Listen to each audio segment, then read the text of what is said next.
Olá pessoal, eu sou o professor Eric Martins e como vocês já devem ter visto, o nosso curso de Química é dividido em duas frentes.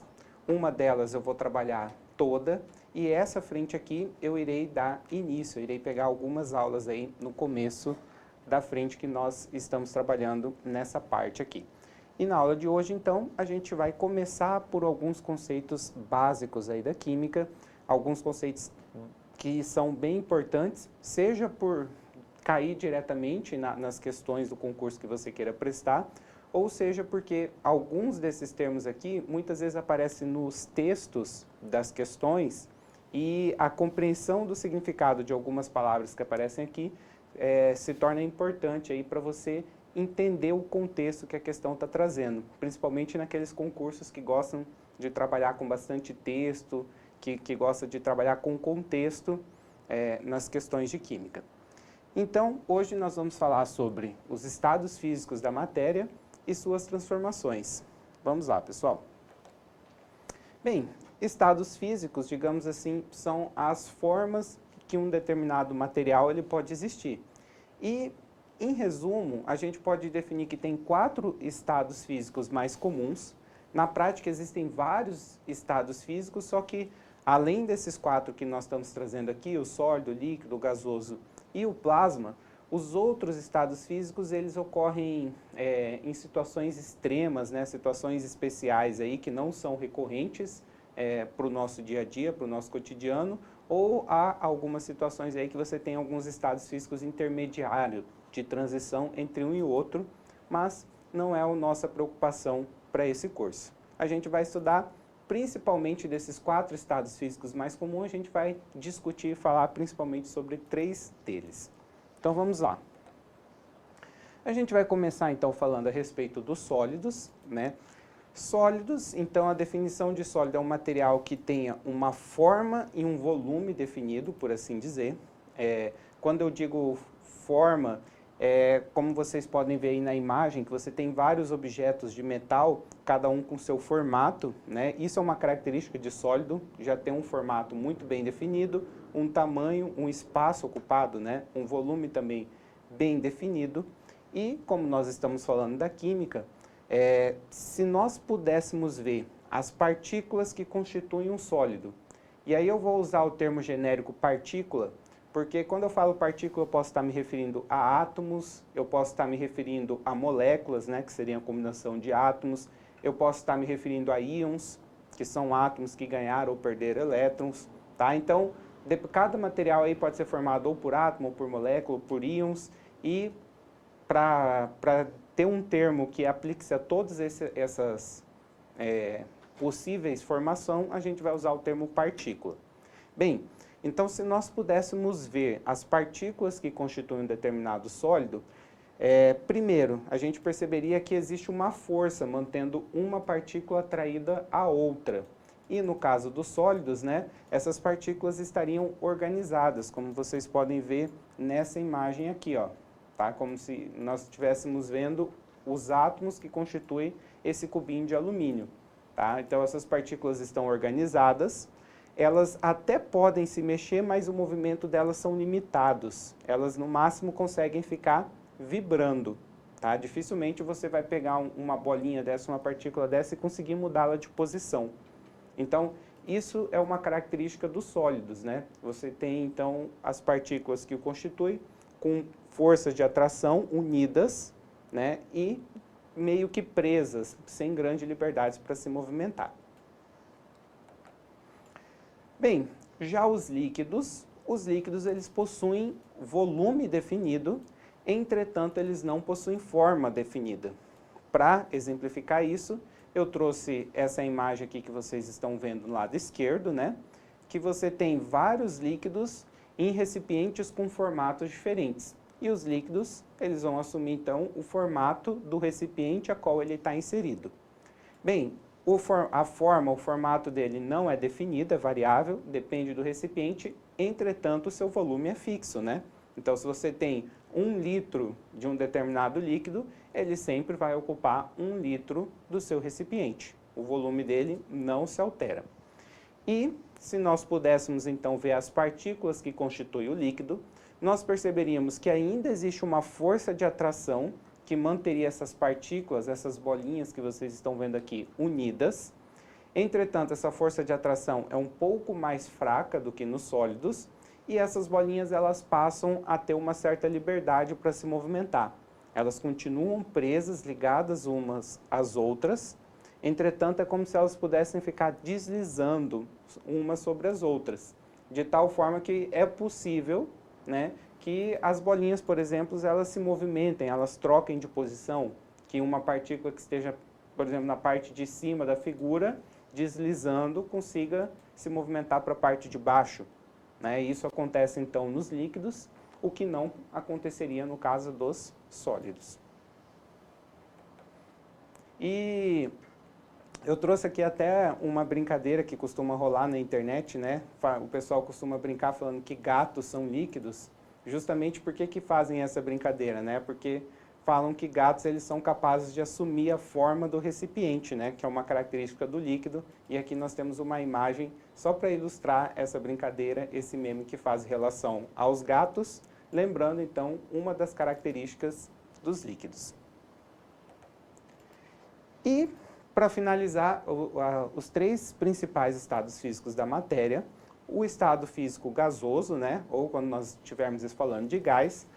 Para começar, gás, ele não tem forma nem volume definido, tá? Então, assim como os líquidos, o gás ele sempre vai assumir a forma do seu recipiente, tá? E o volume, ele é variável, tá? Você pode mexer no volume, no espaço ocupado por um gás. Por exemplo, é possível, você provavelmente estão assistindo essa aula dentro de uma sala, essa sala vai estar ocupada com gás, né, com ar atmosférico. Seria possível pegar todo o ar que está presente na sala em que você assiste essa aula e colocar dentro de um cilindro. Tá? Você, na verdade, estaria fazendo uma compressão do gás, você estaria comprimindo, você estaria apertando esse gás. Né? E aí, obviamente, um cilindro ocupa um espaço bem menor do que sua sala, você estaria alterando o volume do seu gás. Tá?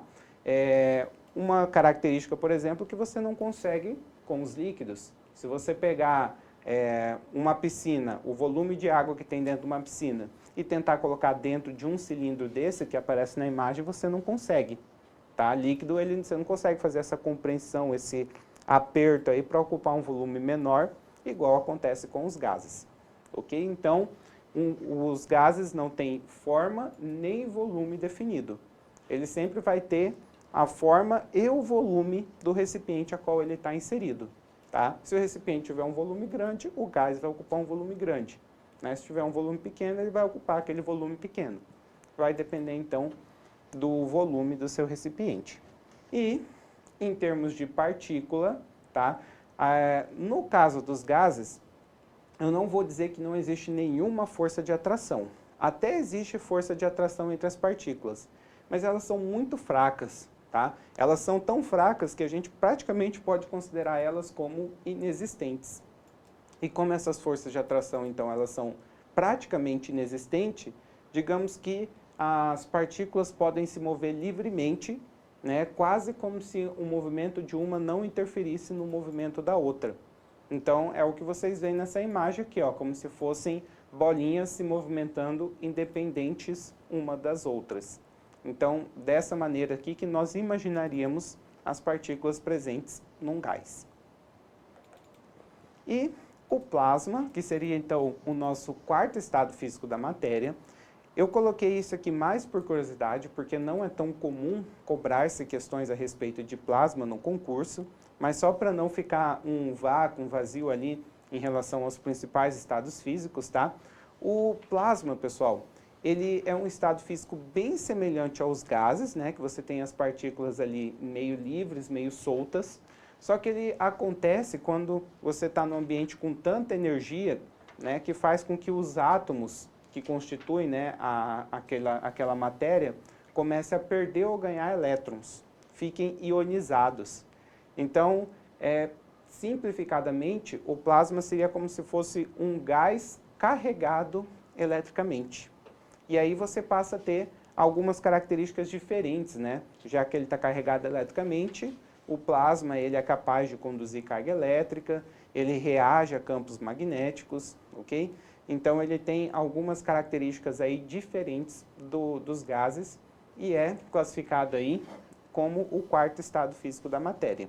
E aí existem outros estados físicos, mas são tópicos já bem mais avançados que não vale a pena a gente comentar. Comentamos então sobre os 3 principais estados físicos. Uma coisa que costuma aparecer bastante no concurso são as transformações dos estados físicos e essas transformações é importante que vocês gravem, que vocês saibam os nomes dessas transformações. Então, nós temos, por exemplo, a fusão, que é a passagem do estado sólido para o estado líquido, o que vulgarmente a gente poderia falar derretimento, né? Mas o termo científico correto é fusão. Já a passagem do estado líquido para o estado sólido a gente chama de vaporização, né? Evaporar um líquido, tá? Fazer o processo de vaporização dele. No sentido contrário, quando um líquido passa para quando um gás passa para o líquido. Aqui, pessoal, nessa figura, ele está falando sobre liquefação, mas eu vou desconsiderar e lá no fim da aula eu vou comentar para vocês o que é liquefação. O correto, tá? Quando a gente faz essa mudança usando a temperatura, ou seja, você esfria o seu gás para que ele volte a ser líquido, a gente chama esse processo de condensação. Liquefação é outra coisa que eu comentarei com vocês lá para frente. E quando você pega um líquido e transforma ele em sólido, você tem um processo conhecido como solidificação. Esses são os nomes das mudanças de estado físico quando você muda a temperatura. Lembrando, né? No caso aqui, quando você está andando para a direita, ou seja, você está fazendo a transformação nesse sentido, é porque você está fazendo um aquecimento, o material ele está ficando cada vez mais quente, né? Enquanto no sentido esquerdo, vamos colocar aqui, se você anda para a esquerda, você está esfriando o seu material. E aí, dependendo das temperaturas, você faz a mudança de estado físico. E, por fim, né, nós temos uma última mudança aqui, a sublimação, uma mudança característica de alguns materiais, que é quando você passa do estado sólido direto para o gasoso, sem ter o estado líquido ali na passagem. Então, tem algumas substâncias que têm essa características de sofrer uma sublimação. A transformação contrária, né, de gás direto para sólido também é chamada de sublimação. Então, o termo sublimação aí pode ser utilizado nos 2 sentidos. E, eventualmente, pode ser que vocês encontrem ressublimação, que seria o gás para sólido. Mas não é o mais comum. O mais comum é usar a sublimação nos 2 sentidos.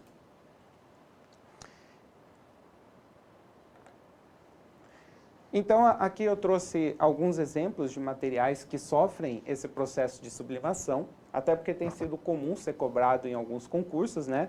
Como exemplo, nós temos o gelo seco, que é basicamente gás carbônico sólido, né? Você resfriou o gás carbônico a temperaturas bem baixas aí, e quando você pega esse sólido formado e traz, por exemplo, a temperatura ambiente, esse sólido vai passar diretamente para o estado gasoso.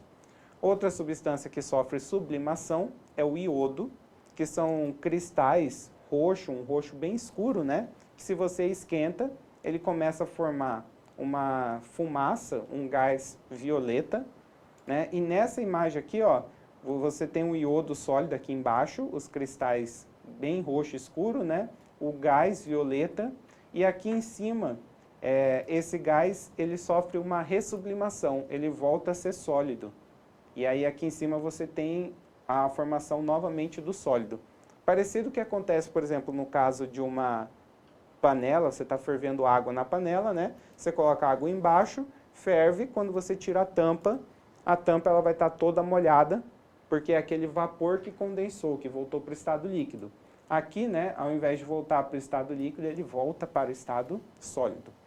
E um outro exemplo que eu não trouxe em figuras, mas é uma substância que também sofre sublimação, apesar de não ser tão visível, mas é o caso da naftalina, que são parece uma balinha, né? Vocês já devem ter visto, o pessoal coloca muitas vezes em armário aí para espantar barata. Parece uma balinha branca e ela vai, se você prestar atenção, com o passar do tempo a naftalina vai diminuindo. Na verdade, ela estará sofrendo o processo de sublimação. Uma coisa interessante, importante de comentar, é que quando nós falamos da vaporização, que seria então a passagem do líquido para o sólido, existem 3 termos diferentes aí para expressar a maneira como essa vaporização acontece. Então, quais são esses 3 termos? O primeiro seria a evaporação. A evaporação, ela é um processo em que o líquido ele se torna gás lentamente e naturalmente. Não depende, por exemplo, de você obrigatoriamente aquecer o seu líquido, tá? Isso acontece, por exemplo, quando você estende uma roupa molhada no varal, tá? Ela tem água lá, depois de um tempo a sua roupa está seca. Essa água ela evaporou. Você não precisou, por exemplo, fazer com que a temperatura da água que estivesse molhando a sua roupa atingisse os 100 graus Celsius, que seria então a temperatura aí de evaporação da água. Naturalmente esse processo aconteceu. Demora um pouco, né? Mas acontece. Outro exemplo, uma poça d'água. Uma poça d'água na rua, depois de um determinado tempo ela seca, mesmo, tá? Aquela água nunca tendo atingido ali a temperatura de 100 graus Celsius. Mas é um processo natural que acontece com praticamente todos os líquidos, inclusive há alguns líquidos que evaporam com mais facilidade que outros. Um exemplo, na imagem aqui, eu trouxe uma foto para ilustrar, mas a foto não mostra exatamente o que a gente vê, mas a gasolina é um líquido que evapora bem fácil. Tanto que normalmente quando está abastecendo o carro, vocês já devem ter reparado, vocês quase que vê aquela fumacinha saindo da gasolina. Aquela fumacinha nada mais é do que o vapor, né, gerado aí pelo processo de evaporação. Afinal, é um líquido que evapora com uma certa facilidade, mesmo a gasolina estando na temperatura ambiente. Outro termo aí que costuma aparecer é a ebulição.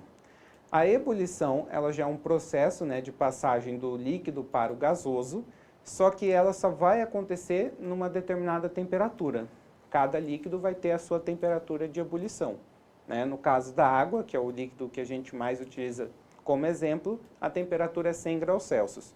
E aí, quando o líquido ele atinge a sua temperatura de ebulição, essa passagem de líquido para gasoso se torna bem mais rápido, você começa a perceber então a formação de bolhas nesse processo, né? E aí cada líquido então vai ter a sua temperatura característica.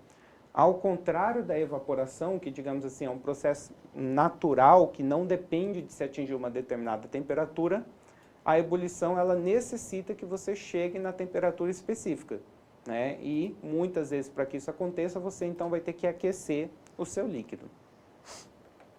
E por fim, o terceiro e último processo de vaporização é o processo de calefação, que aí é a passagem instantânea do líquido para o gasoso. Tá? Isso normalmente vai acontecer quando você pega uma pequena quantidade de líquido e coloca num objeto, num ambiente muito quente. Tá? E aí esse líquido ele evapora instantaneamente, tá? De uma vez só, não dá tempo nem de entrar em ebulição. E o exemplo mais comum disso, né, é quando você, por exemplo, derrama um pouquinho de água numa chapa que está muito quente. A água cai e você já vê o vapor saindo, né? Ou quando você coloca uma água ali, algumas gotas de água numa panela muito quente, e aí você tem então esse processo instantâneo, conhecido como calefação, certo? Bem, algumas características importantes aí sobre mudanças de fase. Uma coisa que acontece com toda substância pura, e é importante a gente destacar isso aqui, tá? Quando a substância for pura e você está aquecendo um objeto até que ele sofra as suas transformações, tá? Durante o processo de mudança de fase, a temperatura ela vai ficar constante. Como assim, ó? Vamos imaginar, pessoal, que esse gráfico que nós temos aqui seja o gráfico de aquecimento da água. E aí, no começo do nosso gráfico aqui, nós teríamos a nossa água sólida. Tá? Então, nós teríamos aqui temperaturas abaixo de zero. E aí, um pedaço de gelo, por assim dizer. E aí, a gente começa a aquecer esse gelo, aquecer, até o momento em que ele atinge a temperatura de 0 graus Celsius. Então, vamos marcar esse ponto aqui ó, como 0 graus Celsius. Quando o gelo ele atinge a temperatura de 0 graus Celsius, ele começa a sofrer o processo de fusão, que é o derretimento, que é a passagem do sólido para o líquido, tá? E pessoal, você pode continuar aquecendo esse gelo, tá? Mas enquanto todo ele não derreter, enquanto todo esse gelo não passar para o estado líquido, a temperatura dele vai ficar fixa em 0. A temperatura ela só vai voltar a subir depois que todo ele passar para o estado líquido. Então, aqui, ó, addition of heat é a adição de calor, você continua esquentando. Mas a temperatura aqui entre o ponto B e C, você percebe que a temperatura não muda, ela fica fixa nesse patamar aqui que eu defini como 0. E nessa situação aqui, ó, nós temos o sólido coexistindo com o líquido. Nós temos os dois juntos ao mesmo tempo. Basicamente, você está vendo o seu gelo derreter. Depois que seu gelo derreteu completamente, né, você passa então a ter somente substância no estado líquido, que seria essa região aqui entre C e D. Você continua aquecendo, a temperatura vai subir, né, do seu líquido. Inicialmente vai começar no 0 e vai subindo até você chegar num outro patamar. Esse outro patamar aqui, se nós estivéssemos falando da água, seria no 100, que é quando o líquido começa a passar para o estado gasoso. O seu líquido, então, ele começa a ferver, ele entra no processo de ebulição. E aí, durante esse processo, você tem, então, o seu líquido coexistindo com o gás. Tá? O processo de ebulição nada mais é do que a coexistência, então, desses dois estados físicos, o líquido e as bolhas, que são os gás. E assim como aconteceu no caso do sólido, tá? Durante a mudança de fase, a temperatura ela fica constante. Por mais calor que você adicione, por mais que você esquenta, a temperatura ela vai ficar fixo em 100 até todo o seu líquido ferver. Então, a temperatura do seu líquido, né, só vai voltar a aumentar quando, na verdade, ele deixar de ser líquido e se transformar em gás. E aí, depois que todo o líquido se transformar em gás, você pode continuar seu aquecimento, né, que seria o patamar aqui entre E e F, e aí a temperatura continua a subir. Eu mostrei para vocês o exemplo do que seria a água, tá? Mas toda substância pura, pessoal, vai ter essa característica. Durante a mudança de fase, as temperaturas ficam fixas. Os valores de temperatura, obviamente, serão diferentes para cada substância, né? Então, a água é 0 e 100, mas se eu pegar outras substâncias, eu terei outros valores. Mas sempre com essa característica aí da temperatura ficar constante.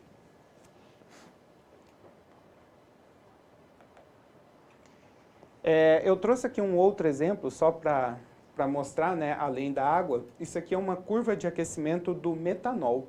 Tá? E a diferença entre a curva de aquecimento do metanol e da água é basicamente as temperaturas em que você tem a mudança de fase. Tá? Então, ó, você está aquecendo metanol sólido. Na temperatura aqui está perto do menos 100, mas o próprio exercício diz para nós qual que é a temperatura de fusão do metanol. Menos 97,6 graus Celsius, tá? É a temperatura em que ele começa a derreter. Perceba então que a temperatura fica constante até todo o sólido virar líquido, e aí a gente continua esquentando o nosso líquido, né? Heating the liquid, a gente está esquentando o líquido, até atingir então um segundo patamar constante, que seria a temperatura de ebulição. Aqui ele indica para nós, ó, que a temperatura de ebulição é 64,7 graus Celsius. E aí, né, passa do líquido para o gasoso, depois você continua esquentando o seu gás. Nota então que mudei a substância, mudei os valores das temperaturas de mudança de estado, né, mas o gráfico ele continuou parecido, com dois patamares retos, fixos. Entretanto, né, se nós não estivermos falando de uma substância pura, nós estivermos falando de uma mistura, tá? Você, por exemplo, mistura dois líquidos, água e álcool, numa determinada proporção, tá? Quando você tem uma mistura de duas ou mais substâncias, a curva ela passa a ter uma nova característica de mudança de fase, tá?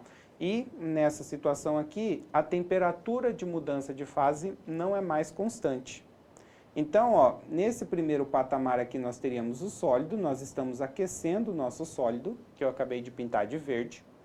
Vai chegar um determinado momento em que meu sólido vai começar a passar para o estado líquido, só que aí vocês notem que ao contrário do que aconteceu na substância pura, a temperatura ela não fica constante durante essa mudança de estado físico, né? A temperatura ela continua subindo, numa taxa um pouquinho diferente do que era o sólido, mas continua subindo, tá? Então, é uma maneira, inclusive, de você saber que aquela substância não é pura.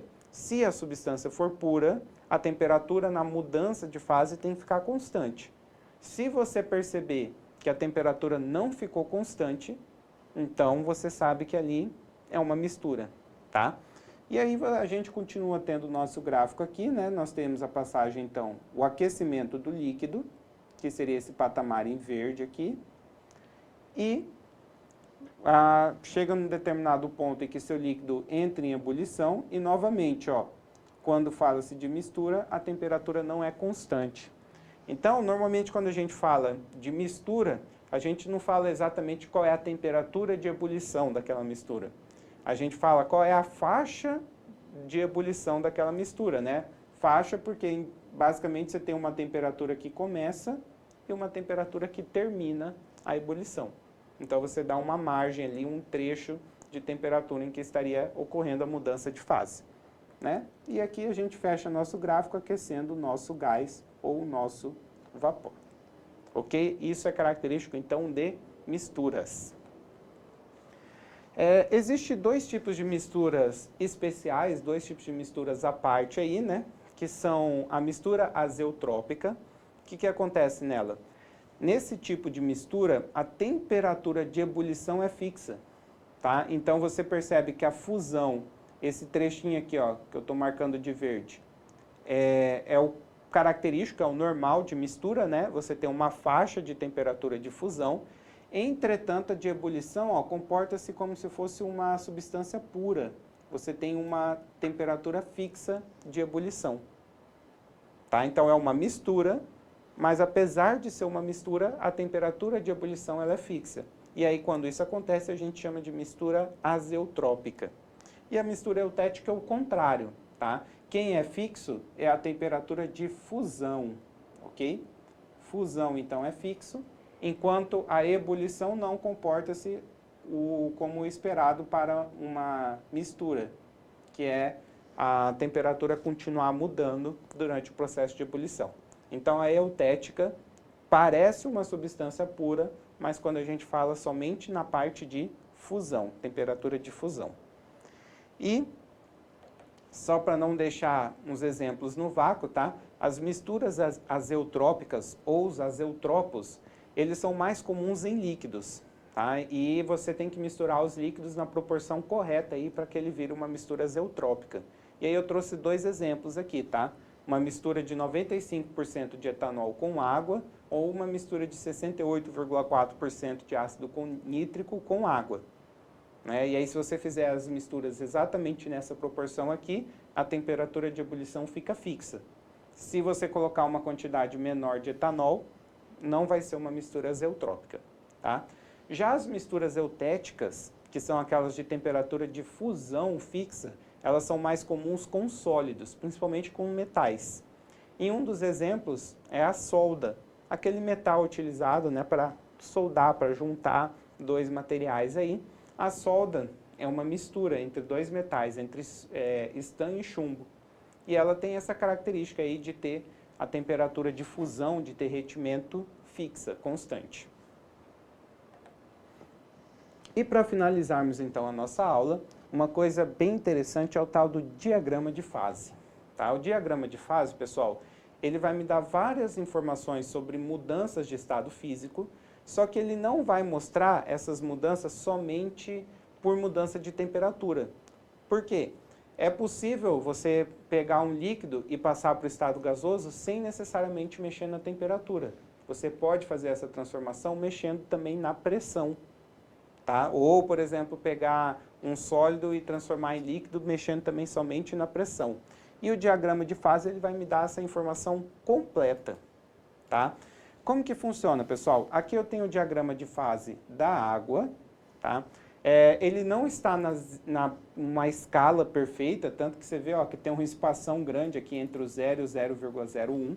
Tá? Mas ele dá uma noção. E esse diagrama de fase ele funciona da seguinte maneira. Ele normalmente vai me trazer 3 patamares, 3 regiões, por assim dizer. Cada região dessa vai ser um estado físico da matéria. Então, aqui, ó, essa região que eu coloquei o S seria representando o sólido. Esse meio aqui representaria o líquido, enquanto a parte de baixo aqui representaria o gasoso. E então, a maioria dos diagramas de fase vão ter esse formato aqui ou algo parecido com isso. Isso vai me dar uma noção, por exemplo, como que a água comporta-se na pressão ambiente. Lembrando que a pressão ambiente é a pressão de 1 atmosfera. Tá? Bem, na pressão de 1 atmosfera, como vocês podem ver aqui, ó, se a minha temperatura for menor que 0, o 0 está bem aqui, né? Valores que estejam à esquerda do 0, eu vou estar na faixa que corresponde ao sólido. Tá? Do 0 para frente, tá? Você tem a faixa correspondente ao líquido. E quando você atinge o 100, você tem a transição entre líquido e gasoso, porque temperaturas do 100 para frente, você tem o gás. Então, quando nós falamos da pressão ambiente, né, a pressão a nível do mar, nós estaríamos andando nessa linha aqui, ó, que eu estou marcando de roxo. Agora, por exemplo, se nós tivéssemos uma pressão diferente, vamos supor que a gente está numa cidade mais alta, né? E nessa cidade mais alta a pressão seja menor. Então eu só vou estipular uma nova linha aqui, ó. Vamos supor que a gente está numa região, ó, que a pressão seja representada por essa linha verde. Vai acontecer algumas mudanças. Por exemplo, a temperatura de ebulição da água, que antes era 100, agora ela vai assumir um valor um pouco menor do que 100. Então, ó, em cidades que a pressão seja menor, a temperatura de ebulição da água também é menor. Ela vai ferver antes dos 100 graus Celsius. Tá? Então, você nota, ó, mudou a pressão, você muda características que nós estávamos acostumados, como temperatura de fusão e ebulição. Tá? Outra coisa, vamos supor que a gente está numa temperatura ambiente aqui, ó. Vou traçar uma nova linha. Vamos supor que essa linha que eu tracei aqui, ó, essa linha azul, e para diminuir um pouquinho a poluição ambiental, eu vou até... Poluição ambiental, boa. Para diminuir um pouquinho a poluição, vamos supor então que essa minha linha vertical azul, ela representa, por exemplo, a temperatura ambiente. E olha só, pessoal, observando essa linha aqui, se nós começássemos a baixar a pressão, ia chegar um determinado momento que só baixando a pressão eu ia conseguir passar o meu líquido para o estado gasoso. Então é possível, por exemplo, eu fazer um líquido ferver, no caso líquido a água, é possível fazer a água ferver a 25 graus Celsius. Como? Vai baixando a pressão, que em uma determinada pressão você vai ter então a transição entre líquido e gasoso. Então é basicamente dessa maneira que funciona. Algumas coisas interessantes, vou passar aqui para o próximo slide. Existe um ponto triplo. O que seria um ponto triplo? É uma temperatura e uma pressão que coexiste os 3 estados da matéria ao mesmo tempo. Então nós vimos, né, que pode coexistir sólido e líquido, líquido e gasoso, e é possível em determinadas condições que você tenha sólido, líquido e gasoso ao mesmo tempo. No caso da água, ó, o ponto triplo é numa pressão bem baixa, tá? 0,006 atm, e numa temperatura aí próximo do zero. Você consegue então fazer coexistir a água nos 3 estados físicos. Outra coisa que costuma aparecer também bastante é o tal do ponto crítico. O ponto crítico é uma temperatura, tá? A partir da qual a sua substância sempre vai ser gasosa, independente da pressão. Tá? Então, por exemplo, ó, na temperatura de 100 graus Celsius, se eu, por exemplo, aumentar a pressão, eu consigo ter a substância no estado líquido. Agora, temperaturas acima desse valor aqui, de 374,4, eu posso mexer o quanto for na pressão. Eu continuo tendo a substância no estado gasoso.